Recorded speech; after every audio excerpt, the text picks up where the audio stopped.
Hi, Lucy. Hi, Bruce Kanze. How you been? I've been okay. I want to say that we're recording this, we're having this conversation on April 21st, 2020, during the coronavirus pandemic. Hmm. Here are two of us, very experienced educators, trying out Zoom conferencing. Although I know you've been using it and I've used it once in a while, but I'm always tickled when it comes out. When it works, right? When Yeah. it works, yeah. So we'll I see. But yeah. I wanted to start off just by asking you to tell us a little bit about yourself. Hi, Bruce. Uh, well, here's the way I'd like to, instead of starting at the very beginning, this is what I was thinking about this conversation, and I want to start from when I met Lillian. And And that's Lillian Weber. Lillian Weber, yes. So the way that I think about Lillian, and Lillian introduced me to Debbie. So this is the way And I think, that's Deborah Meyer. and that's Deborah Meyer. You fill in the blanks. You know the Okay. story. So fill in the blanks, please. So I want to say that Lillian Weber set me on the path, and Deborah Meyer opened the door. And by that I mean that Lillian set me on the path by teaching me some skills and opening up my mind to think about children in a certain way. And Debbie opened the door because she gave me the opportunity to begin to put together some of what I learned from Lillian actually in a classroom. And I was allowed to experiment. I was allowed to explore. I was allowed to learn alongside not only my colleagues, but the students. So that's how it began for me. Mm-hmm. And I'll always remember the first time that I met Lillian Weber. I went into this classroom at City College, and there were over 30 people there, and the room was too small. And I found a corner to wedge myself in, and Lillian came in shortly after, and she looked around and she said, "Oh, no, this is not gonna work." And you know, she had this habit of leaning in. And, you know, the first time I heard that, I said, I know somebody who used to do that all the time when she wanted to make a point. And she leaned in. The desk in the room was pushed up against the wall, and she was at the edge of it, and she leaned in and looked around, staring at almost all of us in our faces, and said, "Some of you will not show up for the next class. Right now, I'm telling you, some of you need to go and drop out of this class." Oh. And I was like, oh my God, I was terrified. And I started thinking, should it be me? Should I drop out of this class? And she said, unless you're serious about being a teacher in some school in New York City in September, do not return. If you're thinking of getting married, if you're moving out to the island, do not return. I have to tell you that the next time the class met, easily there were less than, maybe there was 15 of us. Mm. She wiped out a whole bunch of people in that one comment, leaning in and saying, don't come back here unless you're serious. That's a memory that will not fade for me, you know? That wouldn't fade for me either. So about when was that, year-wise? Okay, so that was, I want to say I met her in 1972, at 1973, maybe. Mm-hmm. Because here's another milestone in my memory bank about Lillian Weber. We were the class that there were several things happening in New York City. We were the class where there was that September, there was a teacher strike. Mm-hmm. We were the class that very few of us were able to find jobs with the Board of Education. We were also the class where Lillian was moving across the street to Shepherd, and she was setting up the workshop center in this really great space. Because prior to that, she had collections and things spilling out of her office, out of, like your office, like the office of those of us who do this kind of work. Mm-hmm. So there were several things going on around the city at that time, and we were that graduating class. I want to say that I was one of the few people in that class who ended up with a job for September. It was kind of a fluke that I ended up getting a job, but that situation for myself was always the trajectory of how I ended up getting a school, moving to another school, and moving on to CPE, Central Park East 1, and then eventually moving on to Central Park East 2, and then moving on to Ella Baker. It was an interesting timeline. But the workshop center, Lillian used to talk about it in class, and she had us take notes and document things in a certain way, and we always had one-on-one meetings. And I was always a nervous wreck. I was sure that she wasn't gonna approve of anything that I did. I was sure that I was making a lot of mistakes, which I was. I was student teaching. I wasn't a student yet.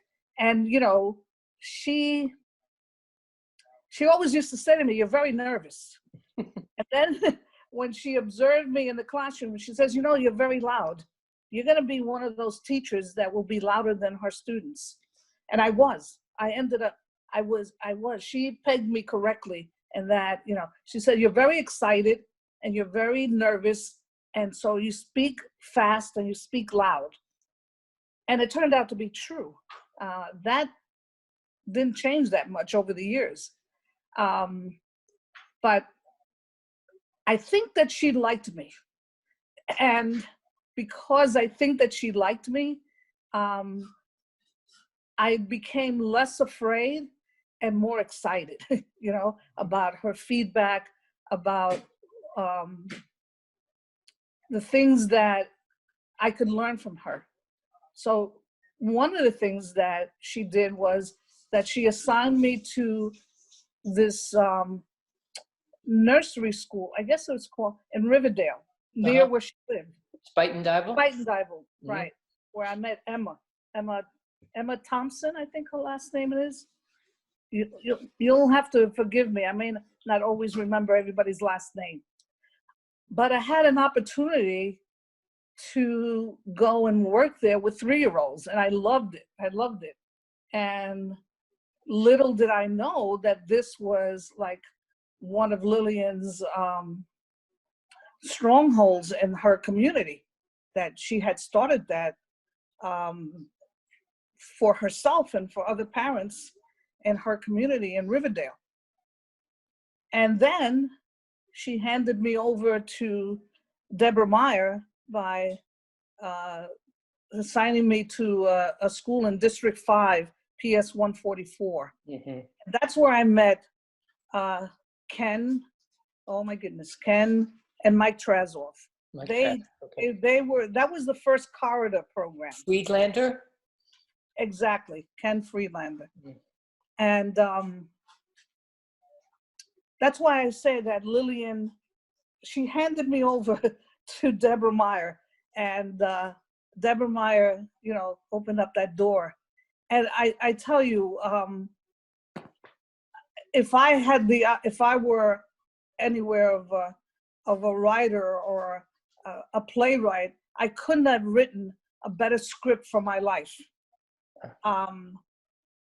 Although my parents disagree a little bit, because they saw my career as a teacher going in a different direction. But I just want to end this part of it by saying that I was so not only appreciative, but I was so indebted I felt to Lillian to because of the way that she treated me and the opportunities that she created for me, that I spoke to my parents. I said, I'd like to invite this professor for dinner. And my mother said, oh, of course, of course. And then she said, who else can we invite? Can we invite your Aunt Isabel? She wanted to invite a whole bunch of people. I said, no, you don't have to invite all the teachers in our family, which was one. I said, we're just going to have Lillian here and you and I and Papi. And she kept saying, but will that be enough? I said, you have to meet Lillian. It's going to be more than enough. And sure enough, Lillian came. She said, oh, I'd love to go to meet your parents and have dinner with you. And I am so, you know how sometimes you get so excited you forget that I should have like been recording it or documenting it some time in some way. My mother and Lillian Weber hit it off. And I always remember Lillian saying to me at the door when she was leaving, make sure that you record your mother's voice, because someday when she's gone, you're going to want to play her voice. You're going to want to play and listen to what she has to say. Oh. And I did. I took her advice and I did kind of one of those Arthur Tobier interviews, you know, and I have that tape and I treasure it because she was right. You know, we had a wonderful evening and the stories, and my mother, of course, took over. And, you know, I was overjoyed with watching my parents with Lillian. And it just was like the icing on the cake. You know, I had this incredible experience of meeting Lillian Weber and setting me on a path to my career, and my parents being part of it and witnessing her and them at dinner together and laughing and telling jokes, and Lillian talking about her mother and her father to my parents. It was you know, it was a treasure of an experience that lives in my heart forever and ever, you know. That's wonderful. Yeah, and how many years I've known you? 40 years? Yeah, easily. I've never heard that before. Well, you know, it's interesting because I never talk about it. I mean, you know, I talk about it with Marty. I talk about it with some of my family members, but I've never talked about it with my colleagues. I've never talked about it in public. And it's not because it's a secret. I don't know, I guess I was trying to keep it frozen in time, preserved in some form or fashion. But I also realized, you know, this is like the first opportunity I've had in a long time to talk about our work.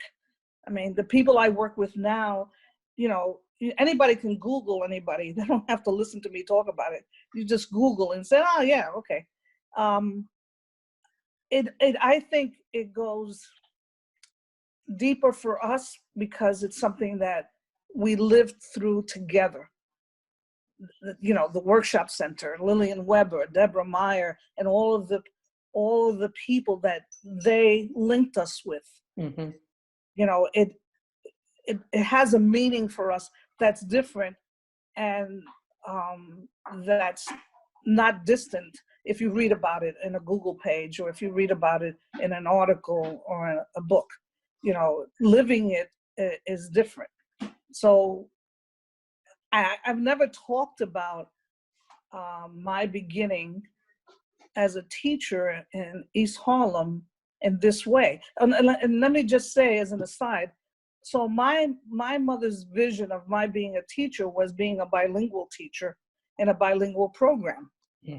And which is the way I started, a kindergarten teacher in District 3, PS9. I started as a bilingual teacher. And then I left when Debbie came to visit and invited me to go. And when I told my parents. What year? 1973?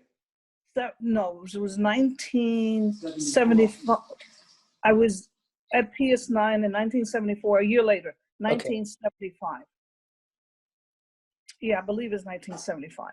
And when I told my parents, because, that conversation with my parents lasted all of my life, from how was school today, when you're a kid and you sit at the kitchen table, and it didn't change for, 55 years, I think.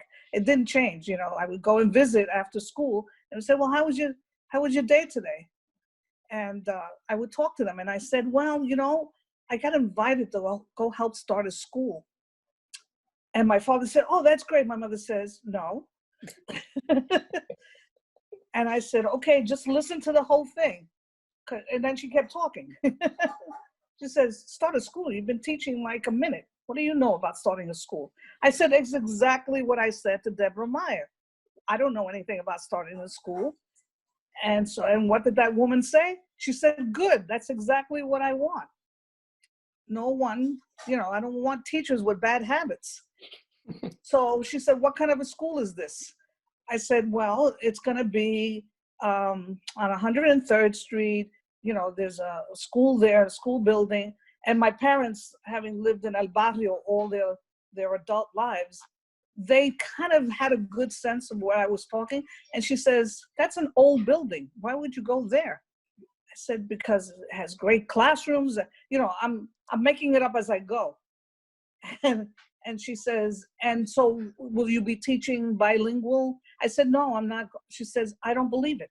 You're going to leave the bilingual program to go and teach what?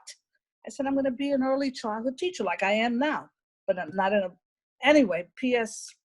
She says to me after I go and I start, and I'm talking to her, years now have passed. She says, oh, you're one of those teachers where you have the rug and the coats on the floor and kids are playing all day. I said, they're learning all day.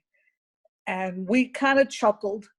And then she said, I always had a vision that you would become a principal and you would have a private office with a private bathroom and a secretary outside telling you, giving her things to do. I said, no, it's not going to happen that way.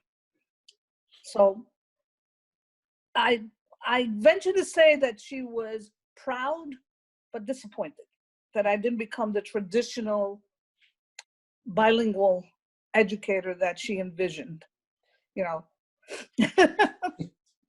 That was a funny time to be explaining. And by the way, there's an addendum to the addendum that when I would go, after I started Ella Baker, and there were some afternoons, by then my parents were quite elderly, and I would go and go have my coffee and spend an hour talking with them. One time I sat there and I said, oh, my father says, what's wrong? You look very tired. I said, oh, I just can't get this staff to listen. They, giving me a hard time. And my mother said, okay, pack up. It's time for you to leave. I said, why? She says, because this is what you wanted. So stop complaining, go home, think about it, take a nap, and go back tomorrow and get yourself some respect. So, she was tough.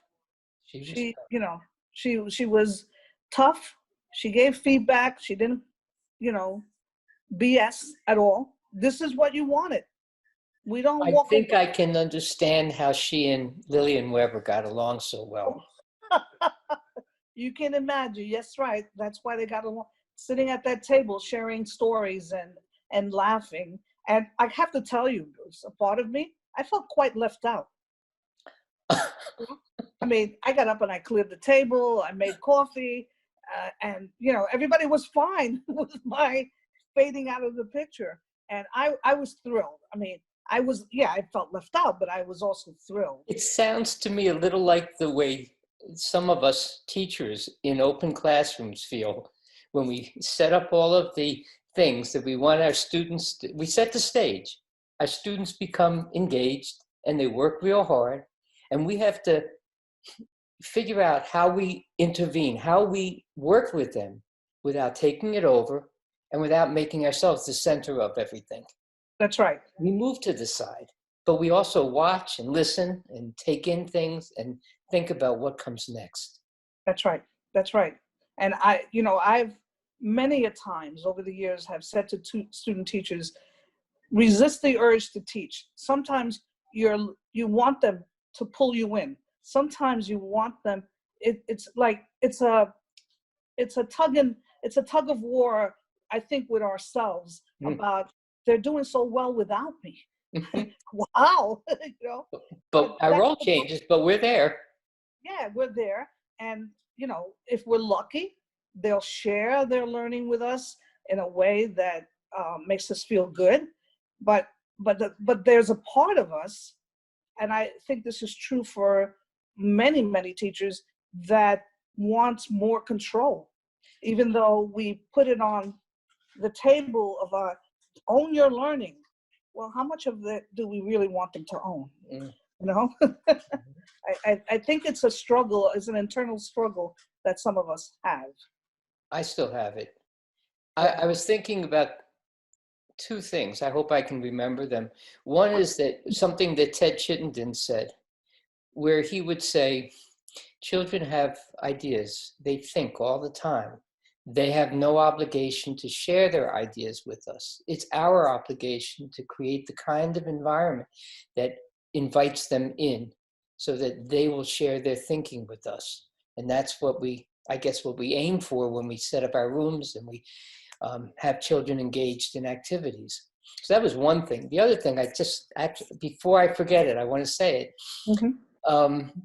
I was at Central Park East 1 for a staff meeting a year or two ago. And one of the teachers there, we were talking about project work and how we engage with children in their project work. And one of the teachers said that she has to, when you say resist the urge to teach, she said sometimes she gets so excited about a student's project that she has to pull herself back and remind herself that that's still the student's project.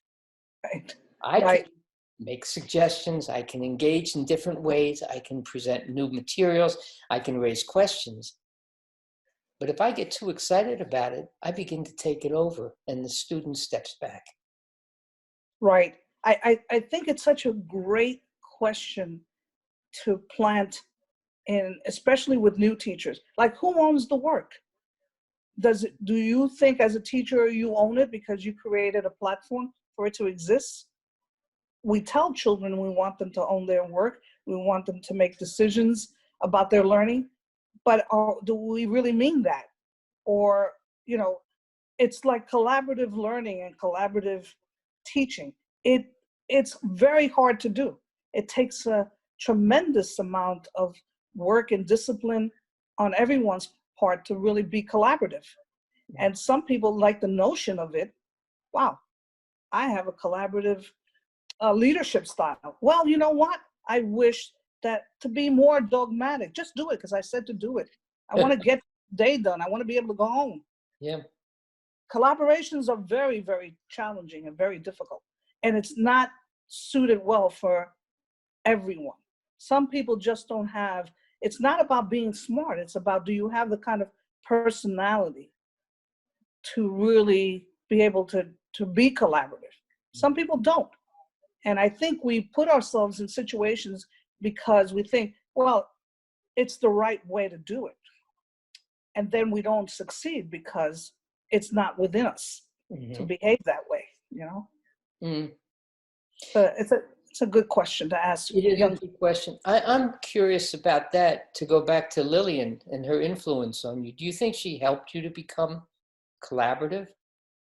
And I'll say that, going back to I try to keep myself quiet about this, but when you said you were nervous and a loud talker in the classroom, I never would have imagined that.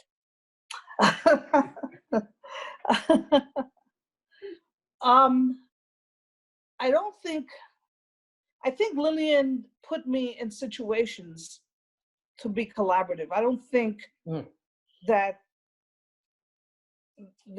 I don't recall her being a collaborative person, although I think she must have been, because she was surrounded by just so many people all the time. And she had a following. If she You were brought on, people in. yeah, I mean, she drew people in. I think back, if she were now in the time of social media, she would have a huge following on Facebook or whatever other, Instagram, all those social medias, YouTube. She would have a YouTube channel for sure, because she knew how to draw people in.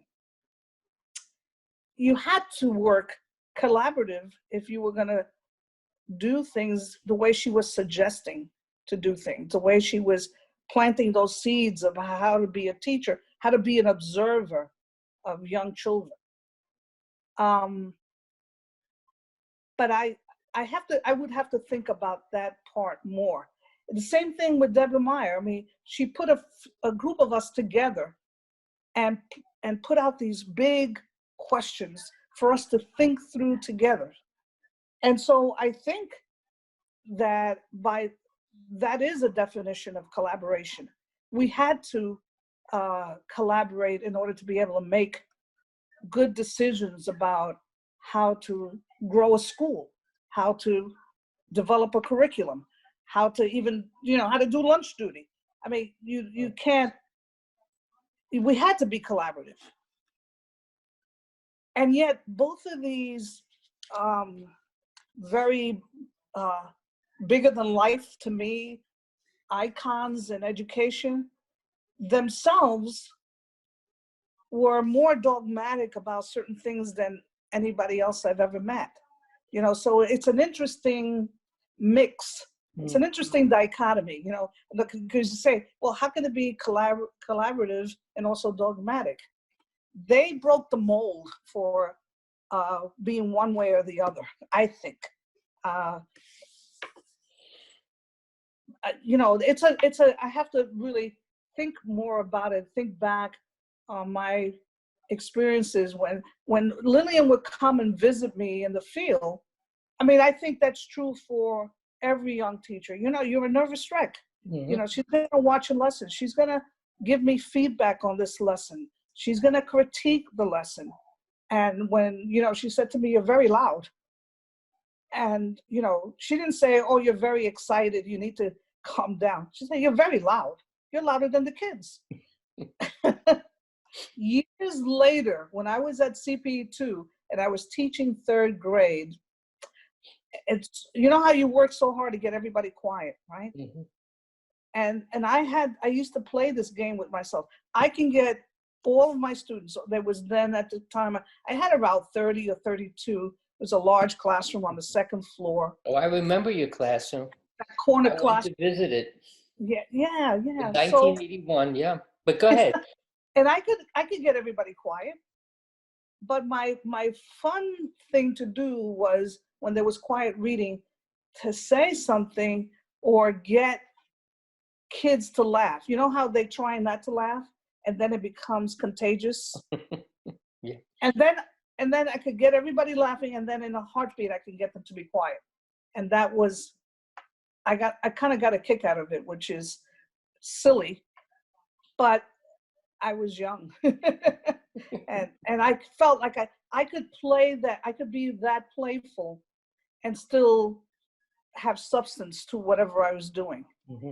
And whenever that happened, and I didn't do it that often, I always thought of Lillian, how she would say, in the middle of whenever you're teaching, look around, you will always be the loudest one. And it was an observation.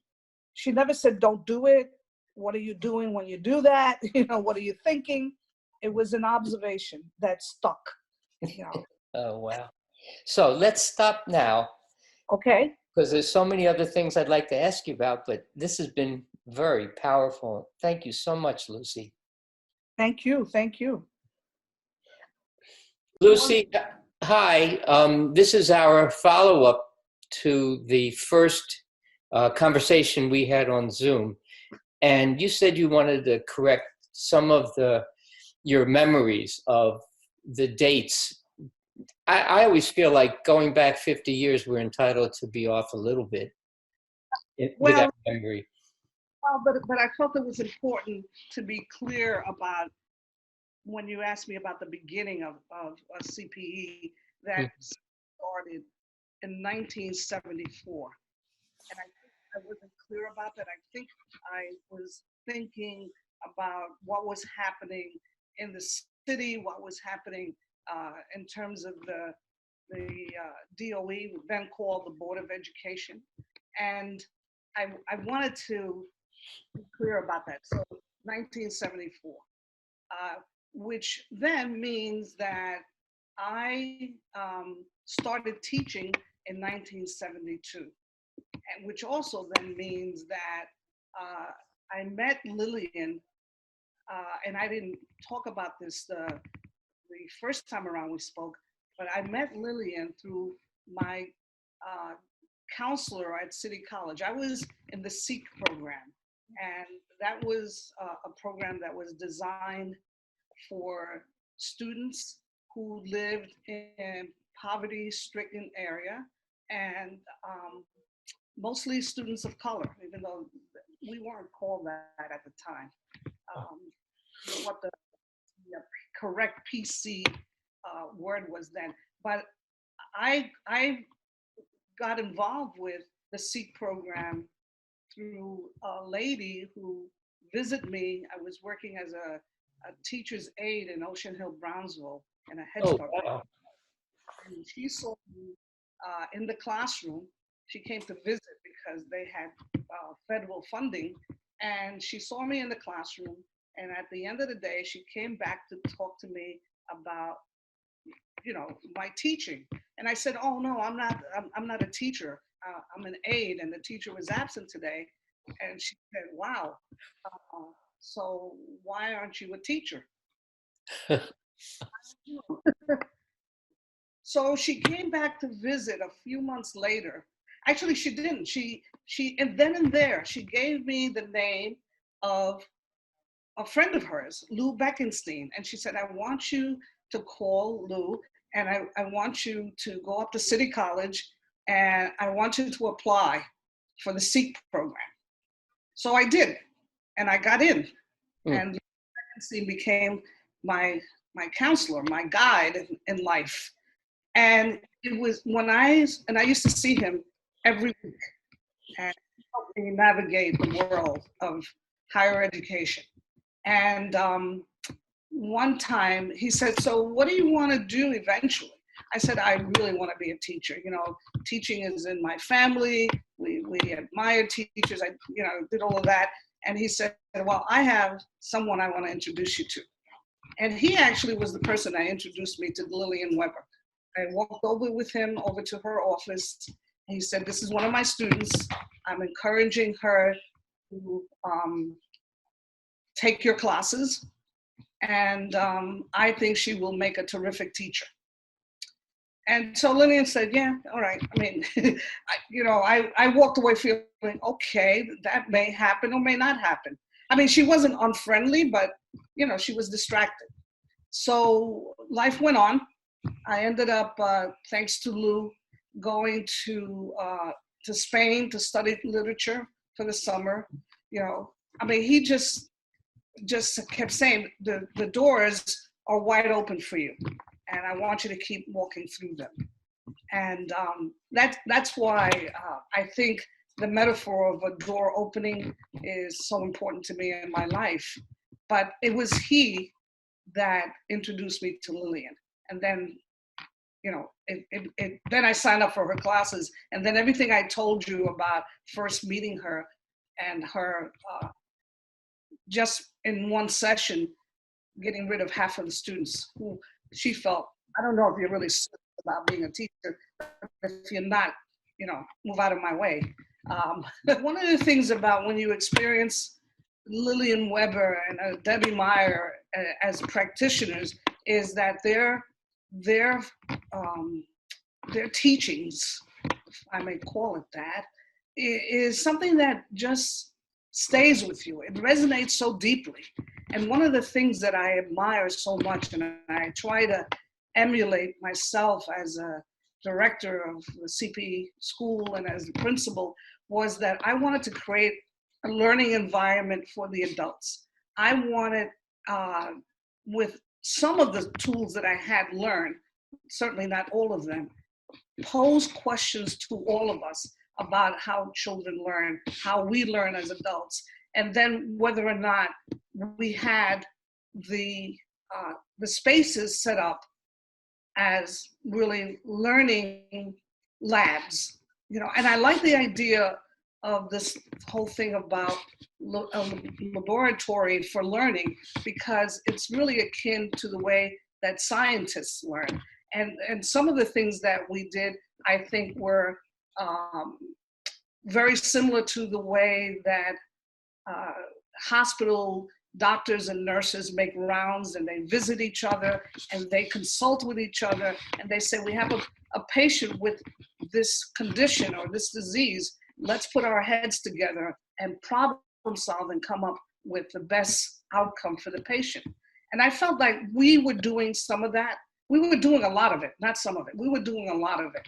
And I liked that model of the team approach, bringing everyone together that had a different way of looking at the child, had a different way of understanding how reading happened, how writing happened, and math and science, and just social development, that we all had those different interests and strengths and experiences, and that when we came together, that whole package of knowledge was the best that we could offer our students. So I like that I had that foundation from Lillian, and I like that I could continue that with Debbie and the opportunities that she created. One of the images that the style of education that we have been involved with for years is that it's nice. The kids seem to like each other and they have a good time, but if it were only more serious. And I remember even parents at CPE, bumping into a parent while I was doing bus duty dismissal and saying, it's such a nice school. It's too bad you're not more serious, and walked away. And I was shocked, and I was hurt, and I was appalled, because I'm saying, I wish that you were on the inside looking in at what we do and how hard we work and how serious we are and how much we open the door for kids to own their learning. And that's not an easy thing to do. And I think maybe at the time, and I don't know now, I don't think we do ourselves enough justice in explaining and in demonstrating how hard it is to do this work. I think, it's sort of like what's happening now. We're in the middle of a pandemic, and people are appreciating nurses and healthcare workers and doctors and anybody who works in the hospital, from the cleaning crew to the kitchen crew to all the components that take to keep people who are ill, to help them get better, to help them, even if they end up dying, to have a death that is dignified of their lives. And we don't have that, unfortunately, in education. We hear a little bit about it now when parents are in the role of, I got to figure this out and help you with your virtual learning. And so you hear some parents say, wow, I never appreciated my kid's teacher until now. And I'm thinking, why not? So, I mean, unless we have a pandemic in education, maybe teaching and that work that we do, that you and I and our colleagues value and respect and give our lives for, would not get the respect and the recognition. But the collaboration for us at Ella Baker was very natural in those first 5 years, those beginning years. And another quick anecdote I'll give you is that we used to meet 3 times a week And I've said that to people now, when I work with principals and teachers and they say 3 times a week, I said, because every meeting was different. We didn't have one long meeting once a month. We met regularly. But one day, so I remember on a Friday, I set up the bagels and the juice. It wasn't a meeting. And the first person comes in and I'm sitting at the table, looking at the schedule and making some notes. And a teacher says to me, can we chat for a minute? And I said, sure. He sat down and we started talking. And then 10 minutes later, someone else walked in and overheard what we were talking about, said, do you mind if I join you? And I said, sure. A third person walked in. By now it's like 7:20. And that person said, mind if I join you? So now there's 4 of us at the table. Another person walks in and says, nobody told me there was a meeting, and sat down and started. And before you know it, the table was filled. There's about, and then it was 7:20. And I look up, everybody was engaged. We were talking about, what additional things we could do at the end of the week that would make it fun and interesting for kids, but yet connected to whatever math lesson or writing lesson we had done. And I just sat back and looked at everyone without saying anything. And I have to tell you that I had a smile, what they call a Kool-Aid smile. I was just so proud of us and of the willingness for people to share information, to excite each other. And that's why the school site, so you can learn virtually, but that being at that place where you're exchanging, where you're touching someone's arm and saying, hey, I have an idea. Why don't you see me at lunchtime and I'll tell you what I've been doing with my class. That those moments that happened spontaneously are the most exciting moments of learning that I've ever had in my life. And that Friday, that Ella Baker, what that ended up being was that every Friday morning, starting at 7, people would come in, and that meeting was for an exchanging of ideas and to get together and do joint learning with their classes. So. It's interesting because we sometimes make the false distinction between traditional schools and progressive schools. But it sounds to me like some of the traditions that you developed at Ella Baker developed very naturally. And they were all part of creating a community where people could share together. Yes, and that was my learning from the early days of Lillian and Debbie, and I think for those of us who experienced the workshop center, and I'm not one of those people who experienced the workshop center in the same way that you did, or Yvonne, or others that I've known over the years. I mean, I knew its work, I knew its value, and remember that I felt like the way the workshop center was set up is the way we set up our classrooms. And then that we know kids at home, because they love learning at our schools, they started creating their bedrooms as mini classrooms. I remember visiting, I had worked with Yolanda Castro. I was my daughter's teacher. I know that you know Ileana from when she was at CPE1, and I worked together at CPE2. And I go to visit, we became friends. I go to visit her, and Ileana at the time, I think might have been in 2nd or 3rd grade. And she says to me, Lucy, come into my room. You have to see what I did. And she had organized her room and labeled everything in her room and stood there proudly showing off how her room looked like her classroom. And I thought, this is happening in many other homes exactly the same way. It just is. I know, that it was. So I think when you think about the impact and how powerful that is, that a workshop center where teachers went and had the opportunity to explore and to play with materials and to ask each other questions, and to have a teacher walk around and said, now, why did you do that way? Tell me. I'm going to come back in a few minutes. Tell me. That model we brought to our schools, we brought into our homes, and that it was everlasting. And even if the workshop center doesn't exist in the same way at City College, in the same way that it existed 40, 50 years ago, it still lives. I think it still lives. And, you know, that forever, I'm grateful to Lillian Weber and to Debbie Meyer for, because it still lives. Lucy, thank you so much. Thanks for sharing the memories with us. And thanks for doing the wonderful work you did at Central Park East, both 1 and 2, and at Ella Baker.